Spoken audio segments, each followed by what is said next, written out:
I still remember the moment Emma, my wife of 20 years, first called the plumber. The kitchen faucet had developed a persistent leak, the kind that erodes peace and quiet. I offered to fix it myself, but she insisted we bring in a professional. "You'll just make it worse, Dan," she said with a laugh that felt dismissive rather than playful. That's how Steve entered our lives. A burly, ruggedly handsome man with a magnetic grin and a toolbox that seemed to carry more than just wrenches. He arrived one drizzly Thursday morning while I was at work, leaving behind a faucet that no longer dripped and a lingering presence I couldn't quite explain. Emma spoke of him that evening, her voice laced with something I didn't immediately recognize: excitement. "He's really good at what he does," she said, twirling a strand of her chestnut hair. "You should have seen him, so thorough. He even checked the pipes under the sink just to be safe."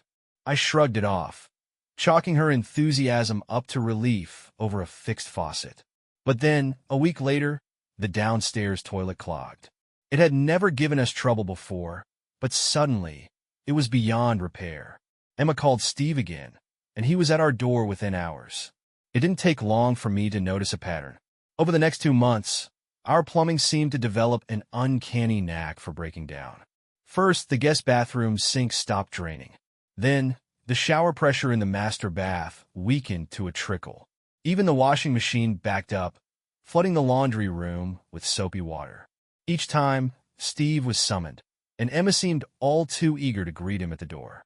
"Maybe we just have bad pipes," she said one night as I pointed out the improbability of so many problems in such a short span. "This house is old, Dan. Things wear out."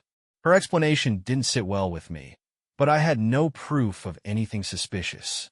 Besides, I was too busy with work and the kids to dwell on it. Our teenage daughter, Lily, was applying to colleges, and our son, Ethan, was struggling with algebra. Life was a whirlwind, and I didn't have time to play detective. The turning point came on a Saturday afternoon. I was mowing the lawn when Lily approached me, her face pale and her hands trembling. "Dad," she began, her voice barely above a whisper, "I need to tell you something." I shut off the mower and turned to her, alarmed by her tone. "What's wrong, sweetheart?" "It's Mom," she said, her eyes filling with tears. "I saw her with the plumber." I frowned, not understanding. "Saw her with him? What do you mean?" Lily hesitated, then dropped the bombshell that shattered my world. They were in the guest bedroom, together. I heard noises. I want to see what was going on. They didn't see me, but I saw them. For a moment, I couldn't speak. My chest tightened, and my vision blurred. "Are you sure?" I asked, grasping for any chance that she was mistaken. She nodded, her expression anguished. "I'm so sorry, Dad. I didn't know what to do." That evening, I confronted Emma. She denied it at first, her voice rising in shrill indignation. "How dare you accuse me of such a thing?" she screeched, her face a mask of wounded innocence. But when I told her what Lily had seen, her facade cracked. "Fine," she snapped, her eyes blazing with defiance. "Yes, I've been seeing him, but it's not what you think. He understands me in a way you never could, Dan. You're always at work, always distracted. What was I supposed to do?" Her attempt to shift the blame was infuriating. "You were supposed to honor our marriage," I said, my voice cold. "To respect me, to respect our family." She rolled her eyes, dismissing my words as if they were meaningless. "Oh, don't be so dramatic. It's not like I planned this. It just happened." I stared at her, disbelief coursing through me. "It just happened? You brought him into our home. You made excuses to call him over again and again." Her response was chilling. "So what? It's not like you've been paying attention to me. Maybe if you had, I wouldn't have needed someone else." The venom in her words was a gut punch. I realized then that Emma wasn't just unfaithful. She was manipulative, self-serving, and unapologetic. Any hope of reconciliation evaporated in that moment, replaced by something darker, a desire for retribution. As Emma stormed off to the bedroom, I stood in the kitchen, gripping the counter for support. My mind raced with thoughts of betrayal and revenge. If she thought she could manipulate her way out of this, she was gravely mistaken. Little did she know I wasn't the kind of man to forgive or forget. The days following Emma's confession were a blur of anger, humiliation, and sleepless nights. Every time I closed my eyes, I saw her face, smirking, unapologetic. The memory of her words, her venomous attempt to blame me, echoed in my head like a broken record. I couldn't let it go. She had torn apart everything we'd built. And for what? A fling with a plumber? No, this wasn't just a betrayal. It was an insult. I needed a plan. Emma, oblivious to the storm brewing in my mind, carried on as though nothing had happened. She even had the audacity to call Steve back to the house 2 days later to check on the water heater. I watched from the living room as he arrived, his cocky grin and toolbox in hand. Emma greeted him with an eagerness that turned my stomach. I stayed out of sight, but I listened. Their laughter, the flirtatious tone in her voice, the sound of his heavy boots on the floor, it was all fuel to the fire growing inside me. As they disappeared into the basement, I made a quiet decision. This wasn't going to end until I made it end. And when it did, Emma would regret underestimating me. The first step of my plan was simple: information. If Emma thought I was just a clueless husband, she wouldn't see it coming. I started by checking her phone while she was in the shower. She rarely bothered to lock it, too confident or careless to suspect I might snoop. Sure enough, there were texts from Steve, all under the guise of plumbing consultations. But it wasn't just their messages. Scrolling further back, I discovered something far more damning: photos. Pictures of them together, laughing over drinks, standing too close for coworkers. These weren't recent. The timestamps went back nearly a year, to when Emma had first mentioned this great plumber who worked on her office's pipes. My stomach churned. She'd been lying for far longer than I'd realized. Armed with this knowledge, I started digging into Steve's background. It didn't take long to uncover that his reputation wasn't as spotless as his grin suggested. A few calls to local contractors revealed he had a history of shady dealings, overcharging clients, cutting corners, even getting into physical altercations with other tradesmen. He wasn't just a sleaze, he was a liability. This was perfect. If Steve was the match that lit the fire, I would use his own flaws to fuel the blaze. The next part of my plan required patience. I began documenting everything. Every visit Steve made to our house, every time Emma left mysteriously during the day, every suspicious charge on our credit card. It all went into a file. I even set up a hidden camera in the guest bedroom. It felt invasive, but after what I'd learned, I needed proof. Not for my own satisfaction. I already knew the truth. No, this was for leverage. When the time came, I would make sure Emma and Steve couldn't squirm their way out. About a week later, my patience paid off. While reviewing the footage, I caught them in the act.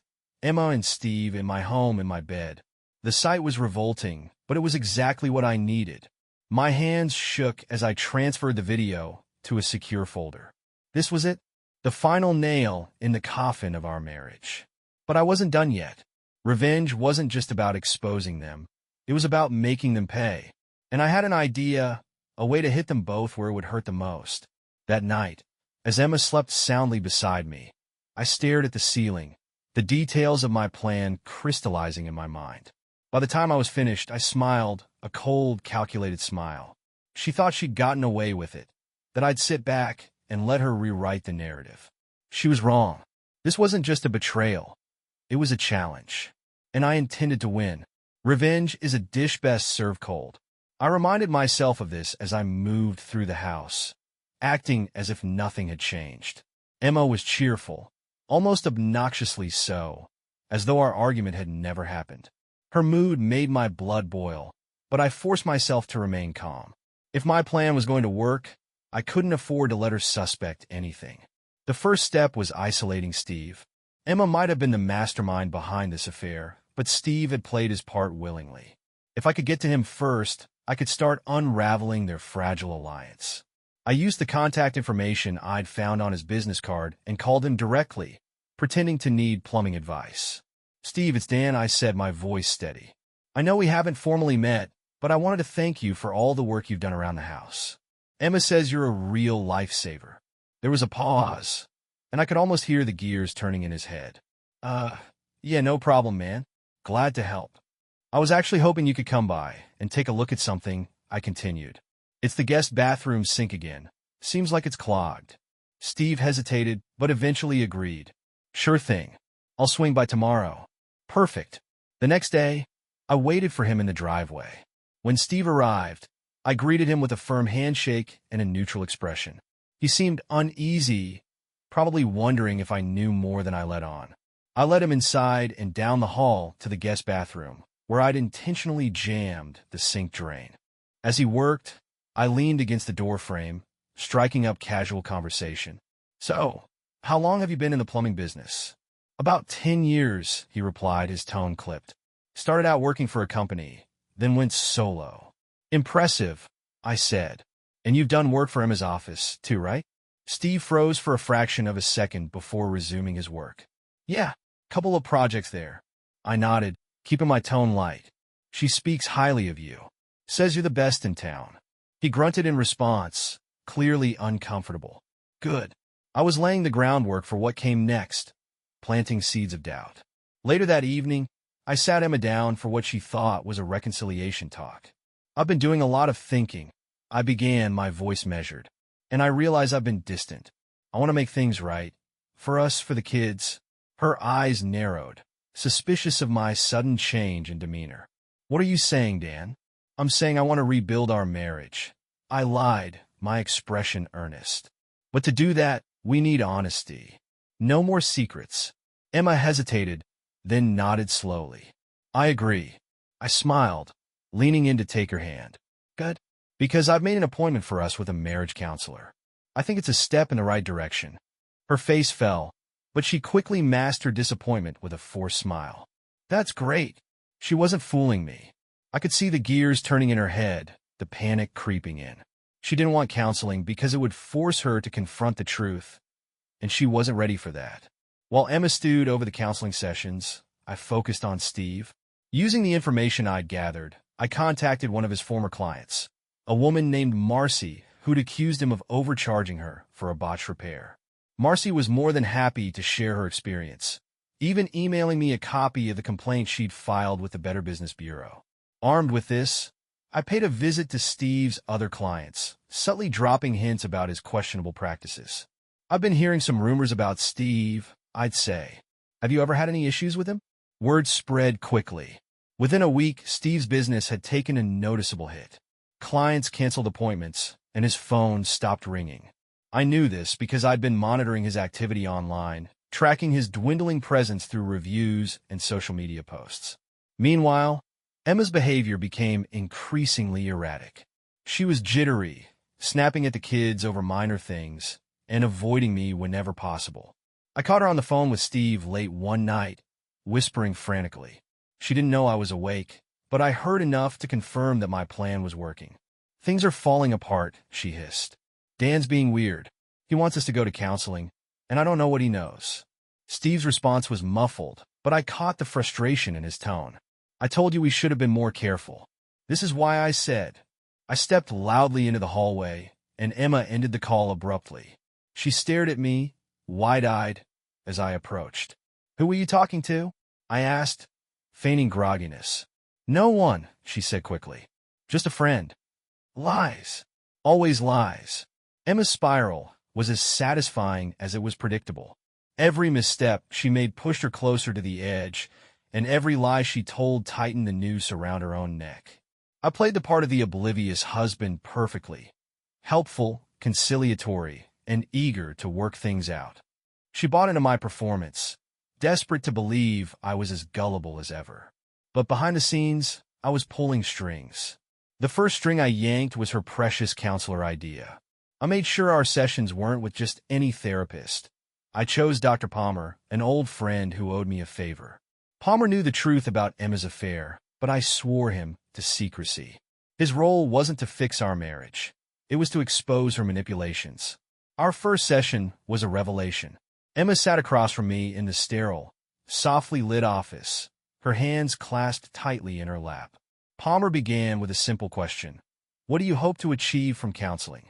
I want us to reconnect, Emma said, her voice dripping with false sincerity. We've grown apart, and I think it's important to rebuild trust. I nearly laughed out loud. Instead, I played along. I agree. I think honesty is the foundation of trust, and we need more of that. Emma stiffened, but said nothing. The next few sessions followed the same pattern. Emma spinning lies, me dropping subtle hints that I knew more than I let on, and Palmer guiding the conversation toward uncomfortable truths. By the third session, Emma's facade began to crack. "Dan's been distant," she said one day, her voice shaking. "He's always working, and I feel like I'm alone in this marriage." "Alone?" I said, raising an eyebrow. "That's interesting, considering how much time you've spent with Steve." The color drained from her face. "What are you talking about?" "Steve," I said calmly. "The plumber. The one you've been sneaking around with for months." Palmer leaned forward, his expression neutral. "Emma, is there something you'd like to share?" Her reaction was spectacular. She launched into a tirade of denials, tears streaming down her face. "This is ridiculous. He's trying to make me look bad. I've done nothing wrong." But Palmer wasn't fooled. "Emma," he said gently, "it's important to be honest here. If there's something going on, we need to address it." She stormed out of the session, slamming the door behind her. Palmer turned to me, a knowing smile on his face. I'd say that went well. With Emma off balance, I turned my attention back to Steve. The damage to his business was evident. His online reviews were in free fall, and word of his shady practices had spread like wildfire. But I wasn't done with him yet. One evening, I called him again, using the pretense of needing more plumbing work. "I think the pipes in the basement are acting up," I said. "Would you mind coming by to take a look?" Steve hesitated. Sure. When?" "Tomorrow," I said. "Emma will be here to let you in." He agreed, clearly wary but too desperate for work to decline. I had no intention of being home when he arrived. I wanted Emma to think this was her idea, her secret rendezvous. What neither of them knew was that the hidden cameras in the house were still rolling, ready to capture every incriminating moment. The footage I collected that day was gold. Steve arrived as planned, and Emma greeted him at the door, her demeanor a mix of nervousness and excitement. They talked in hushed tones, their words muffled, but their intentions clear. Within minutes, they were in the guest bedroom, oblivious to the cameras capturing their every move. I watched the footage later that night, my stomach churning with a mix of rage and satisfaction. This was the evidence I needed to destroy them both. The next step was risky but necessary, confronting Steve directly. I waited until he left my house, then followed him to a local bar where he often hung out after work. I approached him as he nursed a beer, my expression calm but cold. "Steve," I said, sliding into the seat across from him. He looked up, startled. "Done? What are you doing here?" "Just thought we should talk," I said. Man to man. He shifted uncomfortably, clearly on edge. "About what?" "About Emma," I said, my voice low. "And about how you've been screwing her behind my back." His face paled, and he opened his mouth to protest. But I held up a hand. "Don't bother denying it. I've got proof, videos, texts, the works. I could destroy you with a single click." Steve's jaw tightened. "What do you want?" I leaned in, my voice dripping with menace. "You're going to end it. Now. No more calls, no more visits. And if I so much as see your truck near my house, I'll make sure everyone in this town knows exactly who you are and what you've done." He glared at me, his bravado crumbling under the weight of my words. "Fine," he muttered. "It's over." I stood, tossing a few bills on the table. "Good. Let's keep it that way." Steve might have agreed to end the affair, but I wasn't naive enough to believe it was truly over. Men like him, cocky, opportunistic, rarely walked away from a woman like Emma unless they had no choice. That's why my next move wasn't about trust. It was about insurance. The morning after my confrontation with Steve, I visited my lawyer. Deborah Marshall was sharp, relentless, and fiercely loyal. I'd chosen her not just because of her reputation, but because she had a knack for uncovering skeletons in closets. "I need a contingency plan," I said, sliding a folder of evidence across her desk. "Something that ensures my wife doesn't walk away from this unscathed." Deborah flipped through the photos, texts, and footage, her expression unreadable. "This is damning," she said finally. "If we take this to court, you'll have the upper hand in any divorce proceedings." "Good," I said. "But I'm not just thinking about divorce. I want to protect my kids, my finances, and my reputation. Emma's not just a cheater. She's manipulative, and I don't trust her not to turn this around on me. Deborah nodded. Understood. Here's what we'll do. She outlined a strategy that was as ruthless as it was brilliant. With her guidance, I began quietly transferring assets into a separate account, one Emma wouldn't know about. At the same time, I updated my will, ensuring the bulk of my estate would go to Lily and Ethan, not Emma, if something happened to me. Deborah also drafted a separation agreement, which we planned to spring on Emma at the right moment. Back at home, Emma's mood had shifted. She was on edge, snapping at the kids over trivial things, and avoiding me whenever possible. I could tell she was suspicious of what she didn't know, but the tension in the house was palpable. One evening, as we sat in the living room pretending to watch TV, I decided to test her. "I saw Steve today," I said casually, keeping my eyes on the screen. Emma froze, her grip tightening on the glass of wine in her hand. "Oh," she said, her voice a little too neutral. "What for?" "Ran into him at the hardware store," I lied. "We had a nice chat." Her reaction was fascinating. She forced a smile, but I could see the panic in her eyes. "What did you talk about?" "Just plumbing stuff," I said with a shrug. "He mentioned he hasn't been getting much work lately." Tough break. Emma drained her wine in one gulp and excused herself to the kitchen. I followed her a few minutes later, finding her hunched over the sink, her shoulders tense. She didn't hear me enter, and I caught the tail end of her whispered phone call. "I told you to stay away. He's getting suspicious." The next day I escalated my plan. Using the hidden cameras, I captured Emma making another call to Steve, this time pleading with him to meet her just one last time. She suggested the same hotel they'd used in the past, a cheap place on the outskirts of town. I noted the date and time, then forwarded the footage to Deborah. "This is exactly what we need," she said when I called her. "I'll handle the hotel. You just make sure you're not there." I wasn't planning to be. Instead, I arranged for someone else to witness their meeting, a private investigator I'd hired. He would document everything, from their arrival at the hotel to their departure. By the time he was done, I'd have even more evidence to bury them both. That evening, Emma made a rare effort to act normal, cooking dinner and engaging with the kids as though nothing was wrong. But I could see through her performance.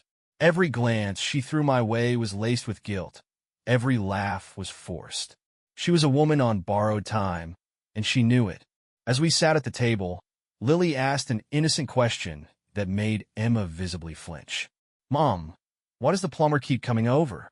Don't we have enough problems with the pipes?" Emma stammered, her face flushing. He's just very thorough, sweetheart. Always double-checking his work." Lily frowned, but let it go. I, on the other hand, couldn't resist twisting the knife. "Steve's definitely thorough," I said, cutting into my steak. "Almost too thorough." Emma glared at me, her eyes flashing with anger. But she didn't say anything. The morning of Emma's meeting with Steve, the house was eerily quiet. She had gone out early, claiming she needed to run errands. Her excuses were laughable by now, but I played along, wishing her a cheerful good luck as she left. Inside, I was anything but calm. Today was the day everything would change. As Emma drove toward the hotel, I stayed home, pacing the living room and checking my phone obsessively. The private investigator was on the case, tailing her every move. He had instructions to record everything: her arrival, Steve's appearance, and whatever happened inside the room they'd rented. Around noon, I received a message. "She's here. Steve just arrived. Cameras are rolling." I let out a slow breath, equal parts relief and anticipation. They were digging their own graves, and I was just waiting to lower them in. By the time Emma returned home that evening, I had already received the first batch of evidence from the investigator. Photos of her and Steve entering the hotel, time-stamped and indisputable. A short video clip of them walking hand in hand through the lobby. My blood boiled at the sight of it, but I forced myself to stay composed. Anger wouldn't help me now, calculation would. Emma came through the front door, feigning normalcy. "Hey," she said, her tone casual. "How was your day?" "Fine," I replied, not looking up from my laptop. "How were your errands?" "Oh, nothing exciting," she said, brushing past me. Just the usual stuff. I watched her walk upstairs, her lies so effortless it almost impressed me. But I had no intention of letting her get comfortable. The next morning, I made my move. Over breakfast, I slid a manila envelope across the table toward Emma. She looked at it warily. "What's this?" "Open it," I said, sipping my coffee. She hesitated, then pulled out the contents. Photos, screenshots of her text with Steve, and a copy of the hotel receipt I'd obtained through the investigator. Her face went white as she flipped through the evidence, her hands trembling. She started, but I cut her off. "Don't," I said sharply. "Don't even try to lie to me. I've been on to you for months, Emma. The cameras, the investigator, the texts, I have everything." Her eyes filled with tears, but I felt no sympathy. "I didn't mean for this to happen," she whispered. "It's not what it looks like." I laughed bitterly. "Not what it looks like. Emma, there are pictures of you and Steve entering a hotel together. You've been sleeping with him under our roof, for God's sake. Don't insult me by pretending this is something it's not." She broke down, sobbing into her hands. "I was lonely, Dan. You're always so busy, and I felt invisible. Steve, he made me feel wanted." I stared at her, my expression ice cold. "You don't get to play the victim here. You betrayed me, our kids, our family. And you think crying about it will fix this?" Her sobs turned to anger, her voice rising hysterically. "You don't understand. You've been so wrapped up in work, in your own life. You pushed me into this." I stood, slamming my hand on the table. "Enough. This isn't my fault, Emma. This is on you. You made the choice to cheat. You made the choice to lie. And now, you're going to face the consequences." Her defiance crumbled, and she begged me to forgive her. "We can fix this, Dan. I'll end things with Steve. I'll do whatever it takes." But I was done listening to her lies. "It's too late for that," I said. "I've already spoken to a lawyer. You'll be hearing from her soon." Emma's face twisted in shock. "You're divorcing me?" I nodded. "And don't think you'll get away with playing the victim in court. I've got all the evidence I need to prove infidelity. You'll get nothing." Her tears started again, but this time they didn't move me. "Dan, please," she sobbed. "Think of the kids." "I am," I said, my voice firm. "And that's why you're going to tell them the truth. Tonight." Emma stared at me, her face pale and stricken. "You can't be serious." "Oh, I'm very serious," I said. "You wanted to make choices for this family without consulting me. Now you get to face the consequences." That evening, I gathered the family in the living room. Emma sat on the edge of the couch, wringing her hands and avoiding eye contact. Lily and Ethan looked at her expectantly, their youthful innocence a sharp contrast to the storm brewing in the room. "What's this about?" Lily asked, glancing between us. I took a deep breath, keeping my voice steady. "Your mother has something to tell you." "Go ahead, Emma." Emma's head snapped toward me, her eyes pleading. I met her gaze with unyielding resolve. She wasn't going to worm her way out of this. Not this time. She hesitated for what felt like an eternity before finally speaking. "Kids, there's something I need to admit. I made a mistake, a big one." Lily frowned. "What kind of mistake?" Emma's voice wavered as she forced out the words. "I've been seeing someone else, outside of my marriage." The room fell silent. Lily's face contorted in confusion, then horror. Ethan looked at her like she was a stranger. "You cheated on Dad?" he asked, his voice breaking. Tears streamed down Emma's face as she nodded. "I'm so sorry. I never wanted to hurt you." "But you did." Lily cut in, her voice trembling with anger. "You lied to us. You lied to Dad. How could you do this?" Emma sobbed openly now, but neither of the kids moved to comfort her. I stayed silent, letting her stew in the wreckage of her confession. After a tense few minutes, Ethan stood abruptly, his eyes filled with tears. "I can't believe this. I'm going to my room." He stormed off, slamming the door behind him. Lily remained, her arms crossed and her jaw set. "What happens now?" she asked, looking at me. I met her gaze, my voice firm. "Your mother and I are separating. She'll be moving out, and I'll be staying here with you and Ethan." Emma gasped. "Don't, verhaafente even." "Don't," I said sharply, cutting her off. "You've done enough damage. This is happening." Lily nodded slowly, her expression unreadable. Good, she said before standing and walking out of the room. Emma buried her face in her hands, sobbing quietly. I sat down across from her, my tone icy. They deserve better than what you've given them. We all do. The next day, I began implementing the second phase of my plan, dismantling Emma's support system. For years, she'd relied on her network of friends, most of whom were mutual acquaintances from our community. I started reaching out to them, sharing carefully curated pieces of the evidence I collected. I wasn't cruel. I didn't show them the most explicit details, but I gave them enough to paint an accurate picture of Emma's betrayal. I thought you should know what's been going on, I'd say. I just want to protect my kids. The reactions were unanimous. Shock, disgust, and pity for me and the children. Emma's once strong social circle began to crumble, one severed friendship at a time. By the end of the week, she was down to only one ally, her sister Michelle. Michelle called me one evening, her voice filled with indignation. Dan, what are you doing? Emma called me in tears.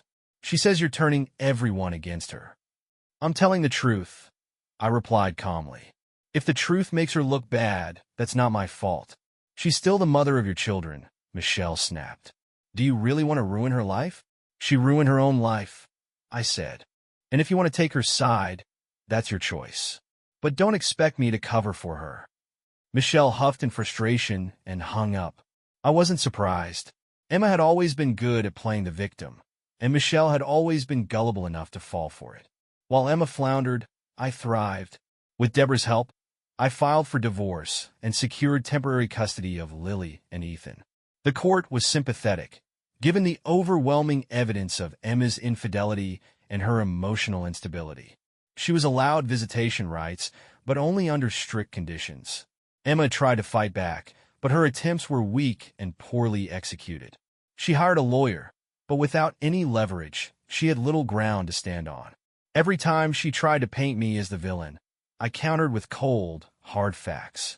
It wasn't long before she realized she was outmatched. One evening, as I sat in the kitchen reviewing the final paperwork for the divorce, Emma stormed in, her face red with anger. You think you've won, don't you? She spat. But this isn't over. You'll regret this, Dan. I swear you will. I leaned back in my chair, unshaken by her outburst. No, Emma, I said calmly. It's you who will regret this. She glared at me, her chest heaving, before turning and slamming the door behind her. I watched her go, a small smile creeping onto my face. Emma was many things, manipulative, dishonest, and self-centered, but she wasn't a quitter. True to her word, she came back swinging, determined to regain control of the situation. Her first move was as predictable as it was desperate: public sympathy. Within days of our confrontation, Emma took to social media, posting a carefully crafted narrative about our divorce. She painted herself as the victim of a cold, unloving husband who had neglected her for years. There was no mention of her affair with Steve, of course. Instead, she framed her actions as the desperate mistakes of a woman starved for affection. The post gained traction, garnering dozens of comments from her friends and acquaintances. You're so brave for sharing this, one wrote.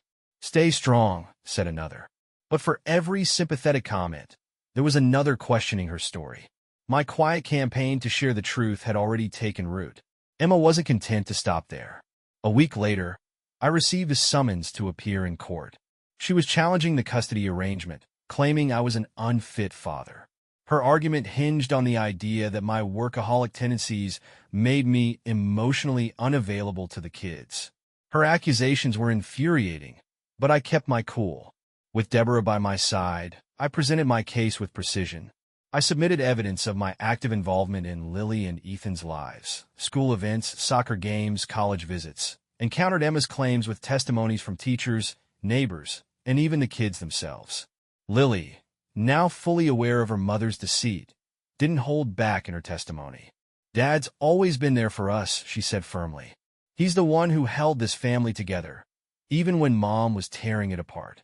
Emma's lawyer tried to discredit her, but Lily's words were clear, unshakable. The judge ruled in my favor, leaving Emma with limited visitation rights. Her face was a mask of fury as we left the courtroom. Her next move was more calculated and far more dangerous. One evening, as I returned home from work, I noticed a black SUV parked across the street.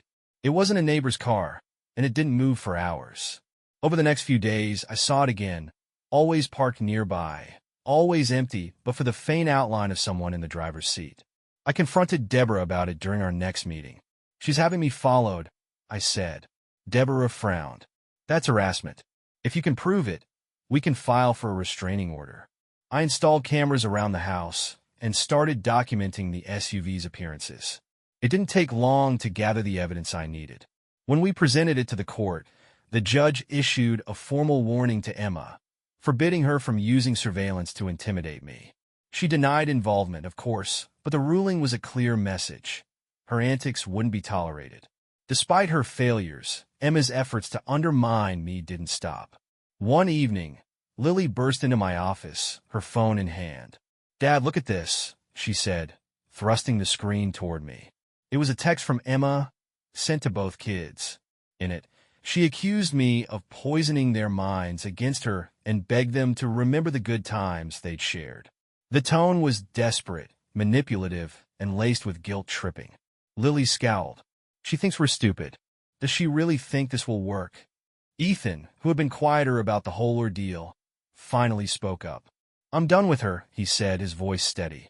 "She lied to us, to you. She doesn't deserve another chance." Their unwavering support was a balm to my frayed nerves. Emma could try to manipulate them, but her actions had already spoken louder than her words. Her desperation reached a peak one night when she showed up at the house unannounced. I was in the kitchen when I heard the pounding on the door. When I opened it, Emma stood there, disheveled and furious. "Let me in," she demanded. "No," I said firmly, blocking the doorway. "You're not welcome here. This is still my house," she shouted. "You can't just cut me out of my own life." "You made that choice when you brought Steve into this house," I said coldly. "Now leave, or I'll call the police." Emma's expression shifted from anger to something darker. "You think you've won, but you haven't. You've turned everyone against me, but I'll make them see the truth." "They already see the truth," I said. "And it's not the version you're trying to sell." Her face twisted in rage, and for a moment I thought she might lash out. But then she turned and stormed off, her heels clicking angrily against the pavement. Emma's descent into desperation was as swift as it was unsettling. The fallout from her failed attempts to regain control had left her isolated and bitter. She no longer tried to contact Lily and Ethan directly. Instead, she resorted to subtler and far more insidious tactics. It started with strange occurrences around the house. Lights that had been switched off were suddenly on. The garage door, always reliable, began malfunctioning, opening in the dead of night. One morning, I found the front door wide open, though I was sure I'd locked it before going to bed. At first, I chalked it up to coincidence, maybe even my own absent-mindedness. But when I found a familiar perfume lingering in the hallway, a scent Emma often wore, I knew she was behind it. She had been in the house. The next day, I filed for an emergency restraining order. The judge granted it without hesitation, citing her previous harassment and the clear evidence of her growing instability. Deborah assured me it was a strong legal shield, but it didn't erase the unease that crept through my home at night. I installed additional security measures, motion sensors, reinforced locks, and a monitored alarm system. The kids, already weary from the chaos, seemed on edge but didn't complain. They trusted me to keep them safe, and I was determined not to let them down.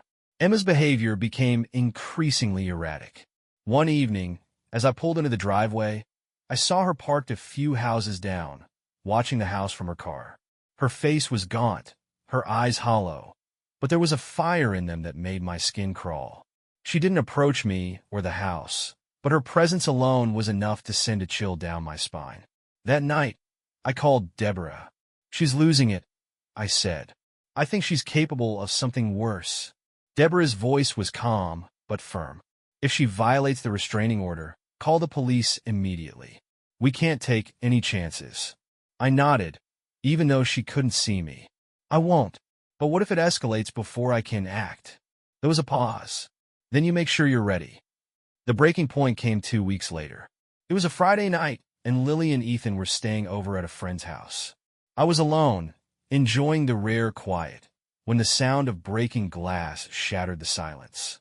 My heart pounded as I grabbed the baseball bat I kept by the front door and crept toward the noise. The dining room window had been smashed, shards of glass glinting in the moonlight. Outside, I saw a shadow moving quickly toward the backyard. Without thinking, I followed, my grip tightening on the bat.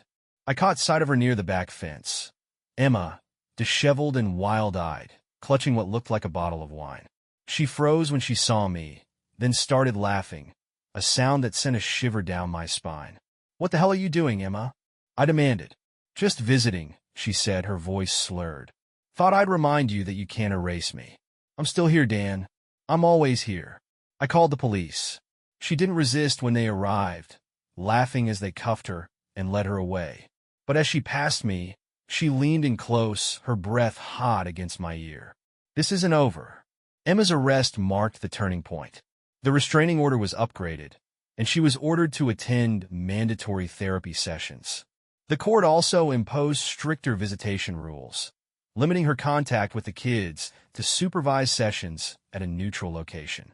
For a while, it seemed like the storm had passed, but I couldn't shake the feeling that Emma was still lurking in the shadows, waiting for the right moment to strike. One night, I received a call from an unknown number. "Mr. Parker?" a voice said, hesitant and trembling. "Yes," I replied, my guard instantly up. "This is Michelle, Emma's sister. I don't know who else to call. Emma's not doing well." My stomach sank. "What do you mean?" "She's been staying with me, and she's not herself. She talks to herself, barely eats, and she keeps saying she needs to fix things." "I'm Scott. Then." I clenched my jaw, a mix of anger and pity bubbling inside me. Emma's unraveling wasn't my problem anymore, but Michelle's words carried an unspoken warning. Whatever Emma was planning, it wasn't going to end quietly. That night, as I lay in bed, the security system chimed softly, signaling the activation of one of the motion sensors outside. I grabbed my phone, opening the security app to check the cameras. What I saw made my blood run cold. Emma was standing in the backyard, staring up at the house, her face illuminated by the glow of the porch light. She wasn't moving, wasn't trying to break in. She was just watching. I dialed the police, my hands trembling as the operator answered. "She's here," I whispered. "She's back." The operator assured me help was on the way. But as I watched Emma through the screen, I couldn't shake the feeling that this was only the beginning of her endgame. The image of Emma standing in the backyard haunted me even after the police arrived. She was gone by the time they got there, but the chill of her presence lingered. The officers took my report, their faces grim as I recounted the events of the night. "Do you have any idea what she might be planning?" one of them asked. "No, primelit. But whatever it is, I know it's not good." That wasn't entirely true. Deep down, I suspected Emma wasn't just spiraling. She was orchestrating something. What unsettled me most was the look in her eyes when she'd stood under that porch light. Not anger, not sadness, but something darker. Purpose. The next day, I doubled down on security. I upgraded the alarm system to include exterior floodlights and motion-activated cameras that sent real-time alerts to my phone. I also reached out to Deborah, who filed for a formal review of Emma's custody arrangement. It was clear she was no longer fit for even supervised visits. "Her behavior is escalating," Deborah said during our call. "We need to make sure the court sees that." "What if it escalates further before the court acts?" I asked. "Then you call the police," she said firmly. Every single time. A week passed without incident, but the calm only made me more anxious. I found myself on edge constantly, jumping at every sound and checking the security feeds obsessively. Even the kids noticed my tension. "Dad, are you okay?" Lily asked one evening as we sat in the living room. I forced a smile. "Just tired, sweetheart. It's been a long week." She frowned, but didn't press further. Ethan, who had become increasingly quiet since Emma's meltdown, simply nodded and went back to his homework. Their resilience was remarkable, but I could see the strain in their faces. Emma's actions were taking a toll on all of us. The breaking point came late one night. I was asleep when the blaring of the security alarm jolted me awake. My heart raced as I grabbed the baseball bat from beside my bed and checked the live feed on my phone. The camera showed Emma at the front door, pounding on it with both fists. Her face was wild, her hair disheveled, and her voice muffled as she screamed incoherent words. She was holding something in her hand, something that glinted in the porch light. A knife. I called the police, my voice shaking as I described the situation. "She's trying to break in," I said. "She's armed. Please hurry." The dispatcher assured me help was on the way, but every second felt like an eternity. I locked the bedroom door and woke the kids, ushering them into the master bathroom and locking that door as well. "Stay here," I told them, my voice firm despite the fear coursing through me. "Don't come out until I say it's safe." Minutes later, I heard the sound of sirens approaching. Through the camera feed, I saw the flashing lights pull up to the house. Officers approached Emma cautiously, their hands on their weapons. She turned to face them, the knife still clutched in her hand. For a moment, I thought she might lunge at them, but then she dropped the blade and fell to her knees, sobbing. They subdued her quickly and escorted her to a squad car. When the officers knocked on the door to speak with me, I finally exhaled, my knees threatening to give out. "She's completely lost it," I said, my voice hoarse. "I don't know what she would have done if you hadn't arrived." Emma was taken into custody and later admitted to a psychiatric facility for evaluation. The court acted swiftly, terminating her visitation rights and granting me full custody of Lily and Ethan. For the first time in months, I felt a flicker of hope that life might finally return to normal. But even as I tried to move forward, I couldn't shake the lingering fear. Emma was out of our lives, but the scars she'd left behind ran deep. The kids struggled to trust, to feel safe, and I couldn't stop wondering if she'd ever truly let go, or if she was simply waiting for another chance. One evening, as I sat on the back porch watching the sunset, my phone buzzed with an alert from the security system. A package had been left on the front step. Curious, I went to retrieve it. The box was plain, unmarked, and surprisingly heavy. I opened it cautiously, my breath catching in my throat as I pulled out the contents. A framed photo of our family from years ago, the glass shattered, and a single note scrawled in Emma's handwriting. "This isn't over." My grip tightened on the frame, my heart pounding.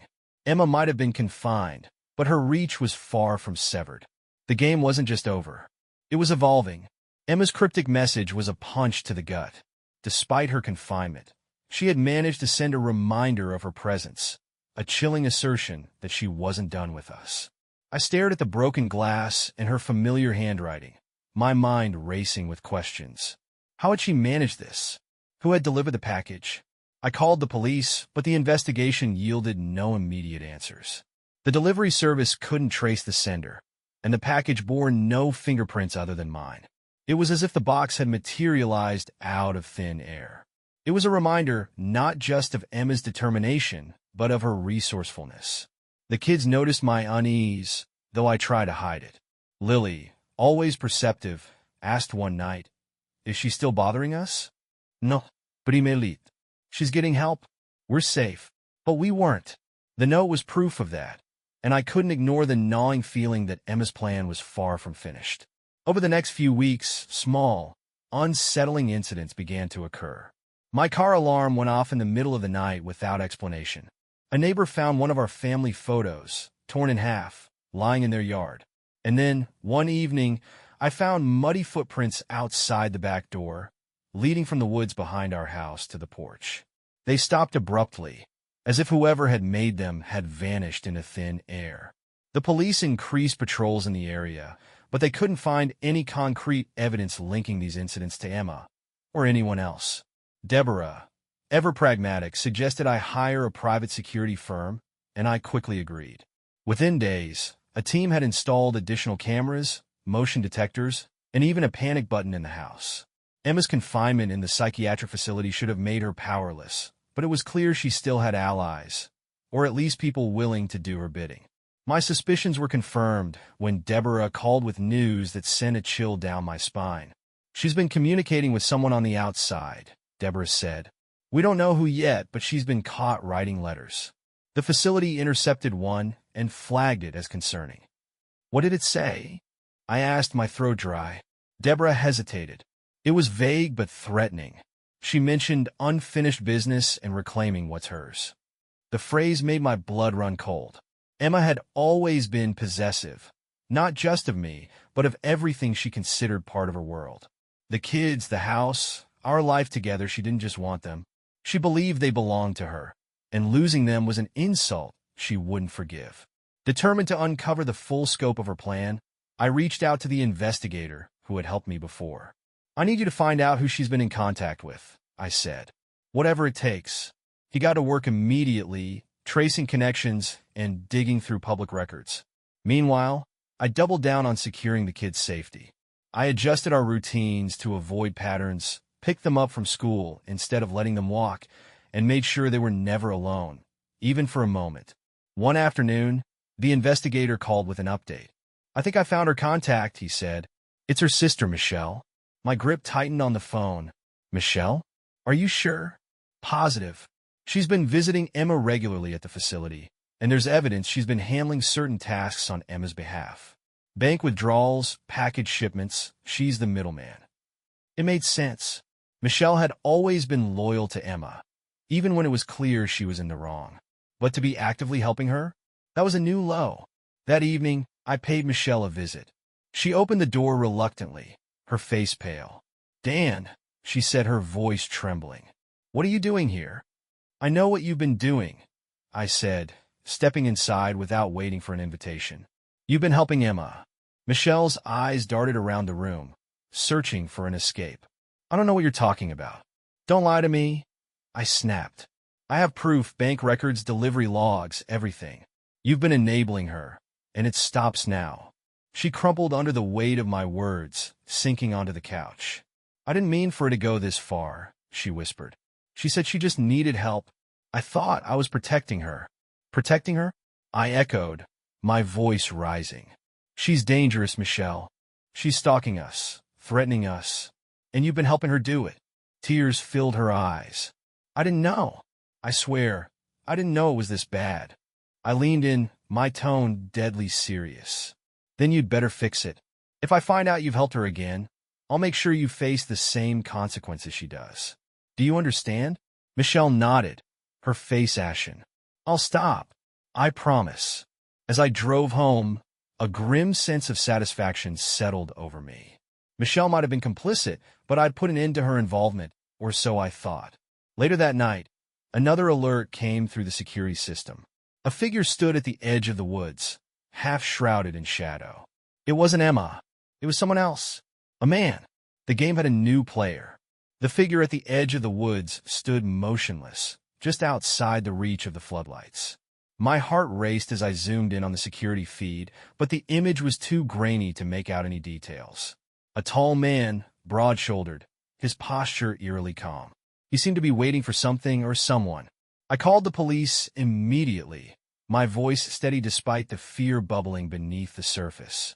There's someone outside my house, I said. He's just standing there, watching. Stay inside, the operator instructed. Officers are on their way. Minutes felt like hours as I watched the figure through the camera. He didn't move, didn't flinch, even as the distant wail of sirens broke the silence. When the patrol car pulled into the driveway, the figure turned and vanished into the woods, leaving only the faint sound of rustling leaves behind. The officers searched the area, but found no trace of him. Could be a drifter, one of them said, though his tone suggested he didn't believe it.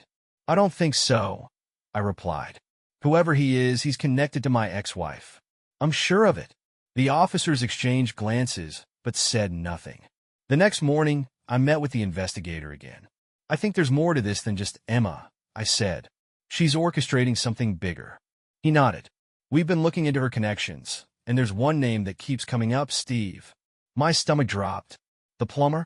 Yeah, he said. We've found evidence that he's been in contact with her since her confinement. Letters, phone calls, he's been acting as another middleman. I clenched my fists. Steve wasn't just a pawn in Emma's game. He was an active participant. That evening, I took precautions. I moved the kids to a hotel under a fake name, ensuring they'd be safe no matter what happened. Then, I returned home and waited. If Steve or anyone else showed up, I would be ready. It wasn't long before my patience paid off. Just after midnight, the motion sensors picked up activity in the backyard. I grabbed the baseball bat and made my way to the back door, careful to stay out of sight. Through the window, I saw him, Steve. He was prying open the lock with a crowbar, his face twisted in concentration.